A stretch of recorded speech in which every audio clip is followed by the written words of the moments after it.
কোটি কোটি মানুষ আছে এই ফুরফুরা শরীফে। হসপিটালটার অবস্থা ভালো না খারাপ?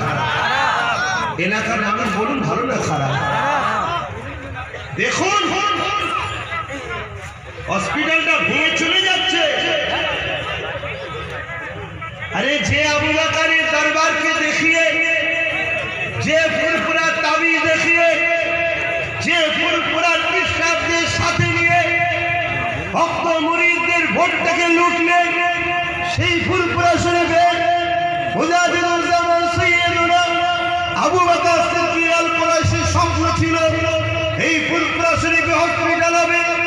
হযরত কাইয়ুমুজ্জামান বড় হুজুর পীর কিবলা পীর আবু বকর মেমোরিয়াল হসপিটাল তৈরি। সেই হসপিটাল আজকে মৃত্যুর পরে এতদিন ধরে চিৎকার দেওয়ার পরেও ফুরফুরায় যখন হসপিটাল নির্মাণ হবে না, ফুরফুরায় যখন সুপার স্পেশাল হসপিটাল হবে না, তাহলে আমি একজন মুজাহিদুজ্জামানের উত্তরসূরি হিসাবে বাংলার গভর্নমেন্টকে চ্যালেঞ্জ দিচ্ছি, আগামী দিন সরকার তৈরি করে ফুরফুরায় হসপিটাল বানিয়ে দেখিয়ে দেবো ইনশাআল্লাহ।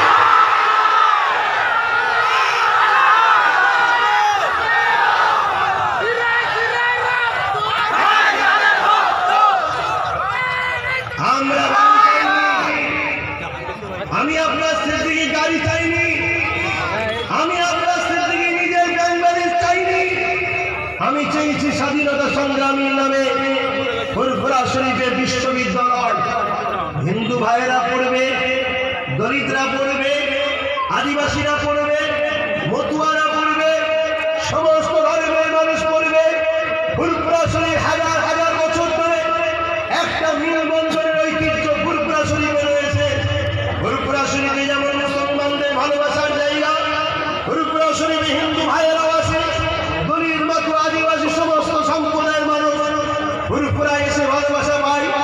এই পবিত্র দরবার শরীফে সৈয়দুনা স্বাধীনতা সংগ্রামী ফ্রিডম ফাইটার পীর আবু বকর সিদ্দিকীর নামে যদি একটা বিশ্ববিদ্যালয় থাকতো, এখান থেকে পড়াশোনা করে আমেরিকায় চাকরি করবে, লন্ডনে চাকরি করবে, ব্রিটেনে চাকরি করবে, সারা ওয়ার্ল্ডে চাকরি করবে।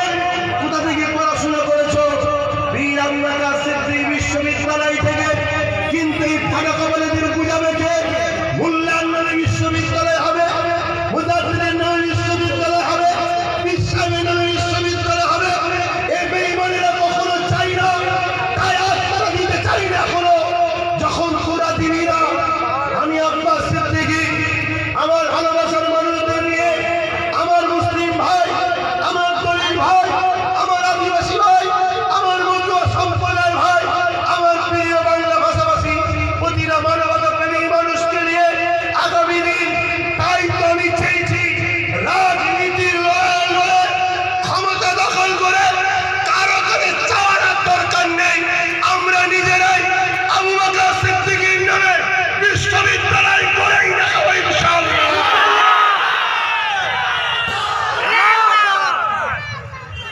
এই কাজটা আব্বাস সিদ্দিকী কি ভুল করছে? সবই ঠিক আছে, সবই ঠিক আছে। নবী দিবসের মাহফিলে এসে বলার কি দরকার? বিশ্বনবীর আগমন দিবসে বলার কি দরকার? আরে জুলুমের বিরোধী করা তো নবীর মেম্বার থেকেই হয়, অন্য জায়গা থেকে হয় না। ঠিক না বেঠিক? আজ যে আমাদের সঙ্গে জুলুম হচ্ছে, কঠিন আমাদের সঙ্গে যে নাটক হচ্ছে, আরে সেকুলার বলে কোনো দল নেই। ভারতবর্ষের পশ্চিম বাংলায় সেকুলার বলে কোনো দল নেই। ভোটটা নিবার সময় সেকুলার, নিবার পরে ক্ষমতা। কথা বুঝছে? এই যে জুলুম একটা, আজকে একটা ব্যাপক একটা বড় অংশ মুসলিম সমাজের তীর্থস্থান ফুরফুরা শরীফ। হ্যাঁ, বহু ধর্মের মানুষের ভালোবাসার স্থান ফুরফুরা শরীফ। সেই রকম একটা জায়গায় একটা বিশ্ববিদ্যালয় যদি হয়, আমার ফুরফুরা জমিনের প্রত্যেকটা মানুষের জানা দরকার আপনাদের জীবিকা, আপনাদের চালচলন, আপনার এলাকার ভ্যালু, আপনাদের এলাকার সমস্ত কিছু উন্নত একটা আলাদা জগতে চলে যাবে। ঠিক না বেটি? সুপার স্পেশাল হসপিটাল হলে এই টোটাল এলাকার মানুষের একটা উন্নতি, সেবার জন্য কলকাতায় যাওয়ার প্রয়োজন নাই। সেখানে গেলে 2 টাকা থেকে 4 টাকা করছে, থাকার জায়গা নেই, বেড নেই, আর নেই। আরে বাবা, আমার ঘর হলো ফুরফুরা। বাংলার প্রত্যেকটা গরিব মানুষের ঘরই হলো ফুরফুরা, ঠিক না বেটি? এখানে যদি হয় ফুরফুরা, মানুষের তো উপকার হবেই হবে। বাংলার প্রত্যেকটা মানুষ এটা নিরাপদ, ওখানে চিকিৎসা হবে, এখানে দোয়া চাওয়া হবে, সুস্থতা দ্রুত হয়ে যাবে। বলুন সুবহানাল্লাহ। এই কথাটা আব্বাস সিদ্দিকী বলা কি ভুল করছে? যখন কেউ গুরুত্ব দেয় না তখন কি করতে হয় বা বলুন না?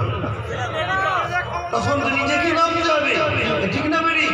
এবার আমি যখন নেমেছি, এবারে কি হলে হ্যাঁ, তাহলে কি করবো? পিছিয়ে যাবো না? সমস্যা নেই তো? তবে আপনারা ভেবে চিন্তা করছেন তো নাকি?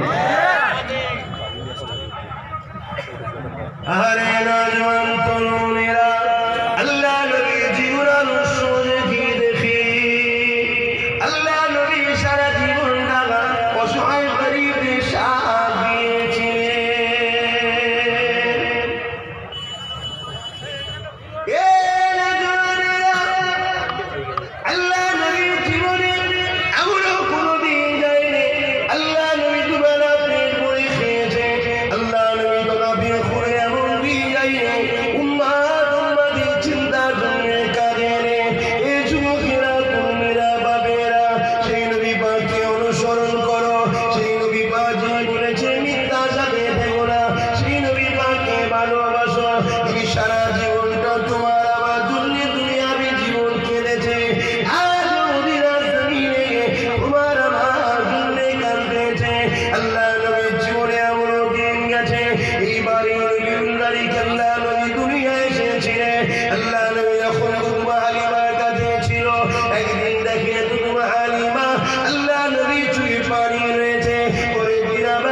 শিশুবেলায় উম্মাত উম্মাতিদের জন্য কাঁদে, সেই নবীর মাদ্রাসাকে কেউ মিটাতে চাইলে তাকে আপদ করে নিয়ে যেতে পারে? হ্যাঁ, এত বিরোধী হয়েছিল, এত অন্যায় হয়েছিল, এত লড়াই হয়েছিল। অবশ্যই অন্যায় করেছে বুদ্ধদেব বাবু যখন বলেছিল মাদ্রাসায় সন্ত্রাস তৈরি হয়, অবশ্যই আমরা তার উপযুক্ত শিক্ষা দিয়েছি। কিন্তু পরবর্তীতে যখন চুচুড়ার মাদ্রাসায় তালা মারল এই টিএমসি গভর্নমেন্ট, যারা বুদ্ধদেব বাবুর ধুতি খুললো, লাঠি মেরে গঙ্গায় ফেললো, তখন তারা কেন চুপ করলো? কেন তারা প্রতিবাদের মতো প্রতিবাদ করলো না? তাহলে মূলত বুদ্ধদেবের বিরোধী লড়াই করাটা অর্থনীতির লড়াই ছিল, মাদ্রাসার লড়াই নয়। যারা মাদ্রাসার লড়াই করবে, আজও যেমন লড়াই করবে, কালও তেমন লড়াই করবে, জীবনের শেষ নিঃশ্বাস পর্যন্ত আমি মাদ্রাসার পক্ষে থাকবো, এটাই হবে প্রকৃত লড়াই, ঠিক না বেটি? আজ আমার ফুরফুরা শরীফে আমার মুজাদ্দিদুজ্জামানের হাতে গড়া তিনার মুর্শিদ কিবলা হযরত সুফি ফাতে আলী ওয়াইসি রাহমাতুল্লাহুর স্মৃতিতে নামেতে যে মাদ্রাসা, আজকে সেই মাদ্রাসাকে বঞ্চনা স্বীকার করছে রাজ্য সরকার। তাহলে বলুন, আপনি যদি রাজনীতির ক্ষমতা দিয়ে আমার ধর্মীয় প্রতিষ্ঠানকে, আমার মুজাদ্দিদুজ্জামানের হাতে গড়া প্রতিষ্ঠানকে আপনি যদি ঠকাতে চান, তাহলে সেই পরিবারের একটা সদস্য হিসাবে আপনার এই দুর্নীতির কথা মানুষকে সজাগ করি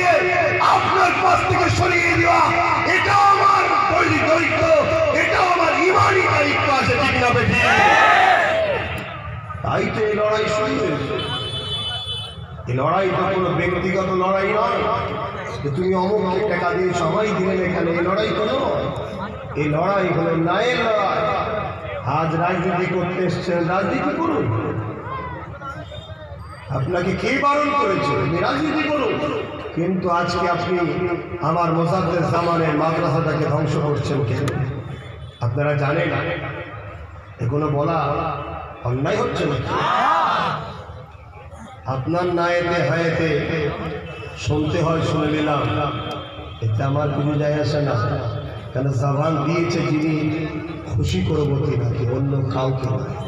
না বাপকে খুশি করে কথা বলতে পারবো, না চাচাকে খুশি করে কথা বলতে পারবো, না ভাই বোনে খুশি করে কথা বলতে পারবো, না কাউকে খুশি করে কথা বলতে পারবো। জবান দিয়েছে যিনি, কথা বলবো তো তিনার জন্যে। আল্লাহ বলেছে বান্দা হেকমতে কাজ কর, অন্তর আল্লাহ আলাম, হেকমতে কাজ করতে হয়, ঠিক না? এই হেকমতই করা হচ্ছে। আজকে পুরো দেশটা জুড়ে একটা চক্রান্ত 2021-এ ইসলাম ও ইসরাইলকে মিটিয়ে দেবে। আপনারা নিশ্চয়ই শুনেছেন না, বিজেপির একটা নেতা বলেছেন, সেই জায়গায় তারা ইসলাম ও ইসরাইলকে মিটাবে কি জোর দিয়ে? ভাই বলুন না, কিসের জোরে? রাজনীতির জোরে। তারা যদি রাজনীতির জোরে ইসলাম ও ইসরাইলকে মিটাতে চায়, তাহলে আমি যদি ইসলামকে বাঁচাতে চাই, কি জোর দরকার ভাই? কথা মানে বুঝলো? এই যে ব্যারাকপুরে ওই যে পাগল রাজ ক্ষমতার জোরেই তো বললো যে মসজিদের আজান মাইকে চলবে না, বলেছে না? বলেন। আজকে ওর বিরোধিতা কোন মুসলিম এমপি, মুসলিম কোন নেতা করেছে? মুফতির ফতোয়া মুফতি কাটলে মানায়। আজকে আমার মসজিদে আজান হবে মাইকে, ওর বিরোধী করছে, ওর কিছু করতে পারছে না, অথচ একটা সংবিধান বিরোধী কথা বললো, দেশের গণতন্ত্রের বিরুদ্ধে। ওর হওয়া দরকার শাস্তি, ওর শাস্তি হলো না যে বাংলার পরিবেশকে আপনি নষ্ট করছেন কেন?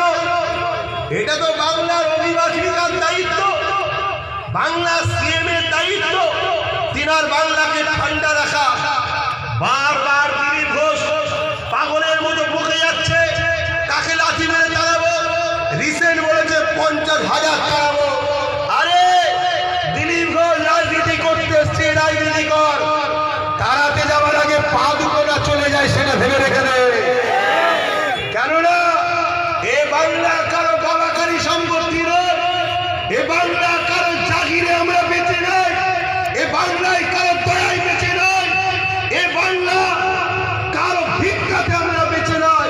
আর বাংলাদেশ থেকে আমরা আসিনি, আমাদের অনেকে চলে গেছে, আমাদের অনেকে চলে গেছে, কিন্তু আজ আমি যেটা বলতে চাইছি, বড় আনন্দ করে, বড় ভালোবেসে যাকে আমরা আমাদের অভিভাবিকা করলাম, বাংলার মুখে গণতন্ত্র বিরোধী একটা কথা, সেই কথার প্রতিবাদে একটা বার তার বিরুদ্ধে আইনত কোনো ব্যবস্থা নাইলে চিন্তা করে দেখুন, কার উপরে ডিপেন্ড করে আমরা আছি, কার উপরে ভরসা করে আছি। কাল যদি ও রাজ ক্ষমতায় আমার ঘরে লাথি মেরে বার করতে চায়, তাহলে আমাকে রুখার জন্য আমারও রাজ ক্ষমতার দরকার আছে না? না,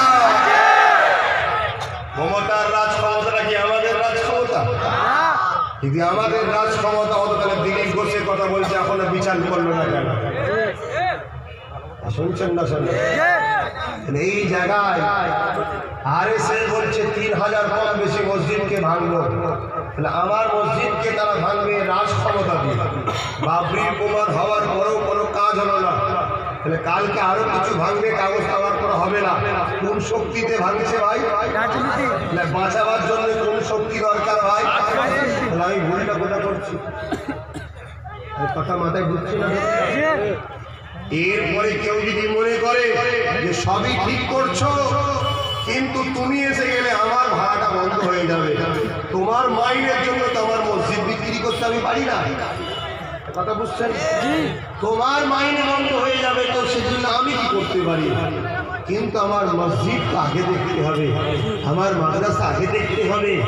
আল্লাহ রাসূল বললেন, লা ইয়ারহামুল্লাহু মান লা ইয়ারহামুন নাস, যে গরিব মানুষকে ভালোবাসে না তার উপরে সৃষ্টিকর্তার দয়া হবে না। আজ এনআরসি করে আদিবাসী দলিল মতুয়াদের বার করে দেওয়ার প্ল্যান চলছে।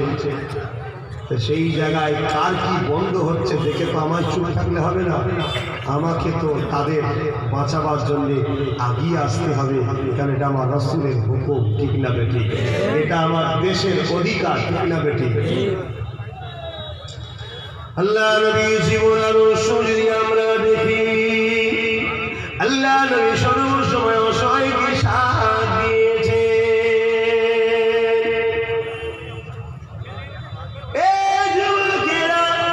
আল্লাহ নবী প্রতিদিন সাহাবাদের সঙ্গে কথা বলার আগে নবী আমার এমন করে বাচ্চাদের সঙ্গে আগে কথা বলে নিত, বাচ্চাগুলোর খোঁজ খবর নিত।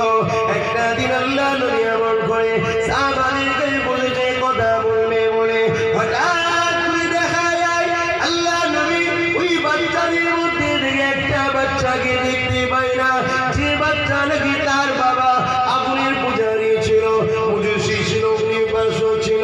ওই বাচ্চাকে দেখতে না পেয়ে আল্লাহ নবী দিয়া মাসাবিল্লাহ সাহাবা হুজুরকে বলে উঠলে, এ বাবা সাহাবারা, অমুকের বাচ্চাটা জামা দরবারে কেন আসে না? আল্লাহ নবী সাহাবা হুজুররা বললে, ইয়া রাসূলুল্লাহ হাবিবাল্লাহ, এত বিশাল দায়িত্ব নেওয়ার পরে তার একটা বাচ্চা আসে না, এই কষ্ট আপনি নিতে নিয়েছে। আল্লাহ নবী বলেছিলেন, এ বাবা সাহাবারা, আমার কায়নাতের আল্লাহ পাক আমাকে নবী করেছে। এ দুনিয়ার মানুষেরা, এ নওজোয়ান তরুণেরা, আপনারা আল্লাহ নবী সাহাবাদেরকে বললে, এ বাবা সাহাবারা, ওই বাচ্চার বাপটা ওই বাচ্চারা খোঁজ নাও। সাহাবা হুজুররা বলতে লাগলে, ইয়া রাসূলুল্লাহ হাবিবাল্লাহ, ওই বাচ্চার আব্বা তো আপনার জানের দুশমন, কেন আপনি তাওহীদের দাওয়াত দিয়েছে, ওর আব্বা তো উপাসক, সর্বসময় তরবারে ধার দেয়, ওর আব্বা তো উতবা সাইবার দিকে। ইয়া রাসূলুল্লাহ হাবিবাল্লাহ, আপনি তার বাচ্চারা তো খোঁজ নিতেছেন কেন? আল্লাহ নবী কি বলেছিলেন, এ বাবা সাহাবারা, ওর বাপ আমার দুশমন হতে পারে, আমি রাসূলুল্লাহ ওর বাপের জন্য নবী। আজ কে কোন ধর্মের সেটা দেখা আমাদের দায়িত্ব নয়, আমাদের দায়িত্ব হলো আল্লাহ সৃষ্টি নবীর উম্মতের সেবা করতে হবে, ঠিক না বেঠিক? হিন্দু হোক, দলিত হোক, যে ধর্মেরই হোক, বিপদে বললে তার সেবা করা এটা আমাদের দায়িত্ব। তাহলে তার ধর্মীয় কোনো কালচারের মধ্যে ঢোকা এটা কখনো আমাদের কাজ নয়, এটা ঈমান। মানুষ হিসাবে সে খেতে পারছে না, তার পাশে খাবার দিন, পড়াশোনা দরকার, তাকে এডুকেশনের পয়সার ব্যবস্থা করে দিন, তার অসুস্থ তার চিকিৎসার ব্যবস্থা করে দিন, তার পরনার কাপড় নেই, আল্লাহর সৃষ্টির পরনার কাপড় দিয়েছে যে ধর্মেরই, এর জন্য অবশ্যই আল্লাহ আপনাকে নেকি দেবে, সওয়াব দেবে। মুসলমানের ছেলেমেয়েরা, তরুণেরা, এ নবী পাকের প্রেমিকেরা, আল্লাহ নবী সাহাবা হুজুরকে পাঠিয়ে দিয়ে সাহাবা হুজুররা গোপনে গোপনে খোঁজ নিল, খোঁজ নিয়ে খবর পেয়ে গেল ওই বাচ্চাটা বিমার রয়েছে। আল্লাহ নবীর কাছে খবর দিল, এ যুবকেরা, তোমার আমার নবী কেমন নবী ছিল, কি ভালো নবী ছিল দেখো। আল্লাহ নবীর সঙ্গে সে উঠে দাঁড়িয়ে বললে, সাহাবা হুজুররা বলতে লাগলে, ইয়া রাসূলুল্লাহ হাবিবাল্লাহ, যদি আপনি একান্ত যান, আপনার সঙ্গে আমরা যাব, কেন ওর বাপ আপনার ক্ষতি করতে পারে। আল্লাহ নবী বললেন, না বাবা, তোমরা যদি সাথে যাও, ওর বাপ যদি একা থাকে, ওর বাপ তোমাদেরকে দেখে ভয় খেয়ে যাবে, কষ্ট পাবে। আমি নবী কখনো কাউকে কষ্ট দিতে চাই না।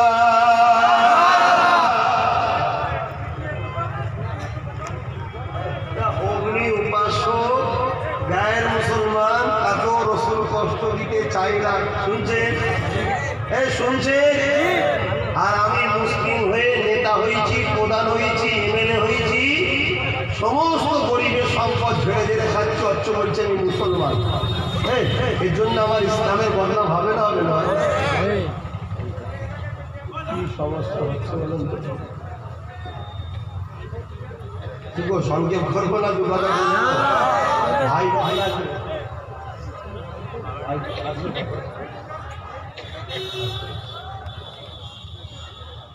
আদর্শ দেখো। আমাদের কি দায়িত্ব নয় সেই নবী রেখে যাওয়া রাস্তায় চলাই তো আমাদের দায়িত্ব। নামাজ যেমন দায়িত্ব, রোজা যেমন দায়িত্ব, হজ যেমন দায়িত্ব, জাকাত দেওয়া যেমন দায়িত্ব ধনীদের, হজ করা যেমন ধনীদের দায়িত্ব, গরিব মানুষের সেবা, মা বাপের সেবা তেমন দায়িত্ব। ঠিক না? ঠিক, সবটাই তো দায়িত্ব। কে কোনটা করছে, কে কোনটা করেনি ওটা ভেবে লাভ নেই। আরে কেউ ওই কাজে তো কি হয়েছে, ভূগোলে ভালো রেজাল্ট করেছে, কেউ ভূগোলের কাজে তো ইতিহাসটা ভালো আছে। ঠিক না বেটি? কিন্তু এটা করেনি বলে ওটা করতে পারবে না এমন তো নয়। ইমানদার পুরো একটা সাইডে যদি থাকে বেথাক্ত নয়। হ্যাঁ, ইমানটা প্রথম। তাহলে সেই জায়গায় আলহামদুলিল্লাহ আমাদের ভাইয়েরা, আমাদের বাচ্চারা, আমার মুসাফির জামানের রুহানি সন্তানেরা আশা রাখা যায় আপনারা ইমানদার। আল্লাহ রসুল বললেন, এক মুসলমান যদি আর একটা মুসলমানকে ঘৃণা করে সে জান্নাতের খুশবু পাবে না। শিক্ষার উদ্দেশ্যে বলছি, তওবা করে। যদি কেউ কাউকে মিথ্যা কেসে ফাঁসাতে চান, তওবা করে নেন, নাই জান্নাতের খুশবু পাবে না। কেউ যদি কারো মিথ্যা সাক্ষী দেন, তওবা করে নেন, নাই জান্নাতের সার্টিফিকেট পাবেন না। এই জান্নাতে কি বলে খুশবু পর্যন্ত পাবেন না। আর আইন সবার জন্য সমান। আমি পীরের বাচ্চা, আমার জন্য আইন আলাদা নাকি? এই ইসলামে এমন কোনো সিস্টেম আছে নাকি পীরের বাচ্চার জন্য আলাদা? মদ খেলে জায়েজ হবে আর আমলোক খেলে পাপ হবে এমন কিছু আইন আছে নাকি? পীরের বাচ্চা মিথ্যা সাক্ষী দিলে জায়েজ আছে আর আম মানুষ দিলে জাহান্নামী হবে এমন কোনো আইন আছে নাকি? আলেম যদি বলে এই স্যার এই কেসের আসামি কাউকে যদি মিথ্যা মামলায় জড়ায় একটা আলেম, আলেম বলে কি ছাড় নাকি? মনে রেখে দেবেন আল্লাহ পাতা সৃষ্টিকে ভালোবাসে। আল্লাহ সৃষ্টিকে কেউ যদি জুলুম করে আমার আল্লাহ তাকে ছেড়ে দেবে না। এ যুবকেরা তোমরা পারা আল্লাহ সৃষ্টিকে কেউ যদি ভালোবাসে আল্লাহ তাকে কত ভালোবাসবে শুনে রেখে দেয়। এ যুবকেরা তোমরা বাপেরা আল্লাহ নবী দুনিয়া বাসাবিহুল্লাহ জানিয়ে দিলে যেদিন আল্লাহ দুনিয়াকে ফানা করে দেবে, লয় করে দেবে, কিয়ামতের দিন যেদিন হয়ে যাবে, বিচারের দিন যেদিন হবে, ওই দিনে আল্লাহ একটা বান্দাকে উঠাবে। ওই আমার বান্দা রে, আমাকে হিসাবটা দিয়ে দে। বান্দা ওই সময় কাঁদতে লাগবে, ও রব্বি আল্লাহ আপনি আমাকে হিসাবটা নেবেন না, আপনি আমাকে গোপনে গোপনে জাহান্নামে দিয়ে দেন। আল্লাহ দুনিয়ার জমিনে আমি অন্যায় করেছি, ভুল করেছি, পাপ করেছি, আল্লাহ কোনো ভালো কাজ করতে পারি না, আল্লাহ আপনি আমাকে গোপনে গোপনে জাহান্নামী করে দেয়। এ যুবকেরা তরুণেরা আল্লাহ ওই সময় বলতে লাগবে, ওই আমার বান্দারে আমার রহমত থেকে নিরাশ হয়ে যাস না, লা তাকনাতু মির রাহমাতিল্লাহ, বান্দা তুই আমার রহমতের উপরে ভরসা রাখ। এ বান্দা হিসাবটা দিয়ে আমাকে, বান্দা হিসাবটা দিতে লাগবে, আল্লাহ পাক কুদরতিভাবে দেখতে লাগবে। বান্দারা আমলনামায় গুনাহ গুনাহ গুনাহ অন্যায় অন্যায় ভুল পাপে ভর্তি। এইভাবে দেখতে দেখতে দেখা যাবে কোন একটা জায়গাতে সামান্যটুকু একটা ভালো কাজ পাওয়া গেছে, যে ভালো কাজটা এমন একটা ভালো কাজ ছিল যেটা আমার আল্লাহ পাকের পছন্দ হয়ে যায়।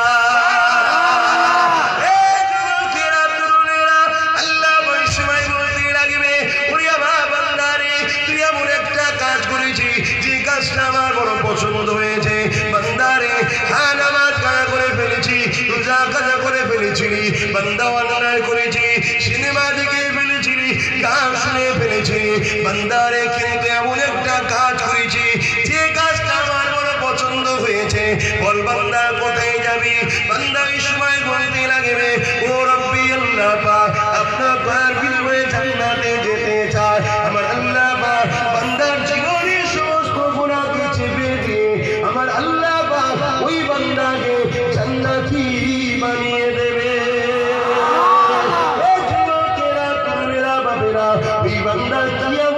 গাছ ছিল, যে গাছটা আল্লাহ পাকের বড় পছন্দ হয়েছিল, ওই ভালো গাছ টাইনে বান্দা একদিন গরমের সময় রৌদ্রতে যেতে লেগেছে। ওই সময় দেখতে লেগেছে রাস্তার ধারে একটা বকরি বাঁধা রয়েছে, একটা পশু বাঁধা রয়েছে, ছাগল বাঁধা রয়েছে, যে কিনা গরমের চোটেতে জীবটা বাইরে হয়ে গেছে, রৌদ্র থেকে সরে যাবে ব্যবস্থা নাই, কেননা গরুটা তার বাঁধা ছিল। বান্দার মনে দয়া হয়েছে, ওই পশুটাকে ছায়াতে বেঁধে দিয়ে তাকে পানি পান করিয়েছিল। আমার আল্লাহ বলতে নিয়েছে, ওরে আমার বান্দারে, আমাকে আর রহমত নিয়ে এই যদি আমার সৃষ্টির উপরে দয়া দেখাতে পারে, আমি আল্লাহ দয়ার মালিক, তোর উপরে কেন দয়া দেখাতে পারি না? বান্দারে, তোর গুনাহকে আমি আল্লাহ চেপে দিয়ে আমার দয়ার বিনিময়ে আমি আল্লাহ তোকে জান্নাতি বানিয়ে দিলাম।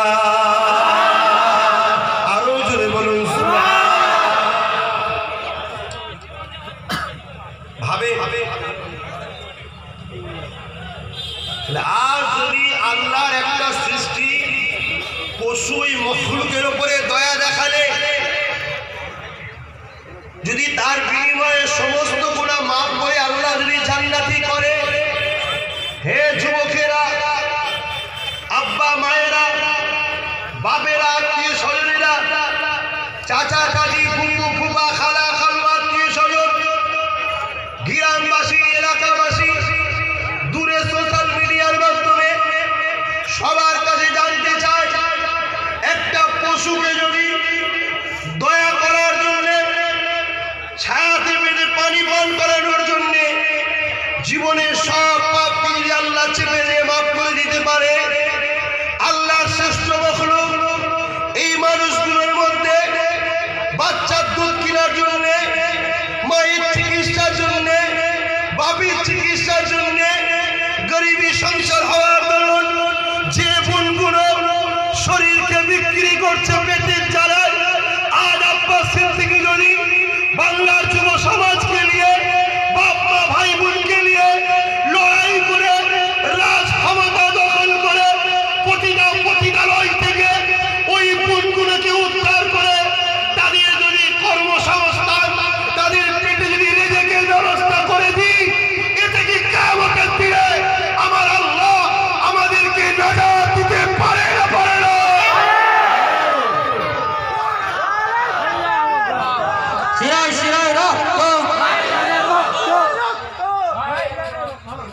এই কাজটাতে আব্বাস সিদ্দিকীর অপরাধ কোথায়? অন্যায় কোথায়? এত বিরোধী, এত বিরোধী, এত বিরোধী, কিসের বিরোধী? সব ঠিক আছে, আপনি দাদা হুজুরের নাম নিলেন কেন? সব ঠিক আছে, দাদা হুজুরের নাম নিলেন কেন? ভাই আপনারা আগেও জানেন, আজও বলছি, দাদা হুজুর রহমাতুল্লাহ আলাইহির জীবনীতে যেটা পেয়েছি আমি সেটা বলেছি। ভাই যদি এটা ভুল হয়ে থাকে, অন্যায় হয়ে থাকে, তাহলে আমার থেকে শাস্তির যোগ্য যারা এই কিতাবগুলোকে লিখেছে তারা। সবচেয়ে বড় শাস্তির যোগ্য হলো বাংলা সিএম, তিনার নেতৃত্বে মাদ্রাসা বোর্ড থেকে হাই মাদ্রাসা নবম ক্লাসে বই বেরিয়েছে ইসলাম পরিচয়, তাতে লিখেছে দাদা হুজুর রাজনীতি করতে প্রকাশ লিখেছে। কথা বুঝে আসছে? আমি কোনো জায়গায় বলি রাজনীতি করতে, কোনো জায়গায় বলি না হলো। আর রাজনীতির কথাটাকে নিয়ে এমনভাবে দাদা হুজুরের থেকে সরাতে চাইছে, মনে হচ্ছে না রাজনীতির কথাটা ঘৃণা। রাজনীতিকে ঘৃণা করলে ঈমান চলে যাবে। দুর্নীতিকে ঘৃণা করতে, আর রাজনীতির নামে ভণ্ডমি, যেমন পীরের নামে ভণ্ডমি চলছে না আজকাল, বিশেষ করে বাংলাদেশে গেলে পাওয়া যায়। বাপ রে বাপ, কত পীর, পীরের নামে ভণ্ডমি। পীরকে আপনি কি ঘৃণা করবেন না? এই পীরের নামে ভণ্ডমি যারা করে সেটা ঘৃণা, এবং সেই ব্যক্তিটা ঘৃণা, ঘৃণা ব্যক্তি। কিন্তু যারা হাকিকাতে ওলিয়া মুর্শিদা, যারা প্রকৃত ওলি, আল্লাহ নেক বান্দা, সালেহ বান্দা, আপনি দুজন চুরি করছে বলে আপনি পুরো পাঠ থেকে তুলে দিচ্ছেন কেন? তাহলে আপনার সঙ্গে আর বিজেপির সঙ্গে পার্থক্য কোথায়? দুজনকে তালাক দিতে বলে পুরো তালাকের আইন থেকে ঘৃণা করে তুলে দিচ্ছে, আর আপনি কে দুজন চুরির রাজনীতি করেছে, আপনি রাজনীতি থেকেই ঘৃণা করছেন কেন? এই কথা বুঝছেন না? বললেন না? বড় করুণ বিষয় ভাই। এই মেম্বার শরীফটা আমার নবীর মেম্বার। এই মেম্বার শরীফটাকে টোটাল একটা মানুষের জীবন ব্যবস্থা পরিচালনা করানো হয় এই মেম্বার থেকে। শিক্ষা দেওয়া হবে, তার ব্যবসা কেমন হবে, তার সংসার জীবন কেমন হবে, তার মা বাবার সঙ্গে লেনদেন কেমন থাকবে, পাড়া প্রতিবেশীর সঙ্গে লেনদেন কেমন থাকবে, স্ত্রীর সঙ্গে সম্পর্ক কেমন থাকবে, সে রাজনীতি কেমন ভাবে করবে, দেশ কিভাবে চালাবে, টোটাল শিক্ষা দেওয়ার জন্য এই মেম্বার। কিন্তু এই মেম্বারটাকে একটা পুঁথিগত ভাবে ব্যবহার করা হচ্ছে। আজকে সেই জায়গায় আমার আল্লাহর দয়াতে এবার এই কথা বললেই হয়তো কিছু লোক আবার বলবে ওর বাপ দাদা কেউ করেছে, এই কিছু লোক বলবে না। এই পাশে একটা গ্রাম আছে নূরপুর, ছোট হুজুর পীর কেবলার মহব্বতের গ্রাম। এক একটা হুজুরের সঙ্গে এক একটা জায়গার মহব্বত একটু ক্লোজ হয়েছে। নূরপুরের মানুষ মুজাদ্দিদুল জামান দাদা হুজুর পীর কেবলা যখন দিনের দাওয়াত দিতে গেছিলেন, নূরপুরের মানুষ তখন দাদা হুজুরের কথা মানেনি, দাদা হুজুরকে চলে আসতে হয়েছিল। কিন্তু দাদা হুজুর বলেছিল যে আমার ছোট ছেলে তোদের সব ঠিক করবে। তার ছোট হুজুরের ওসিলায় ওই নূরপুরে আল্লাহ ইমানের আলো, নূরের আলো, শান্তির ইসলামের মেসেজ এত জেনেছে, যত বাড়ি আছে সবাই আমাকে না ভালোবাসলো, ছোট হুজুরকে সবাই ভালোবাসে। জোরে বলুন। তাহলে এখন তো বলবেন নাকি যে দাদা হুজুরের থেকে ছোট হুজুর বড়, দাদা হুজুর যে কাজ করেনি বা করতে পারেনি ছোট হুজুর করেছে?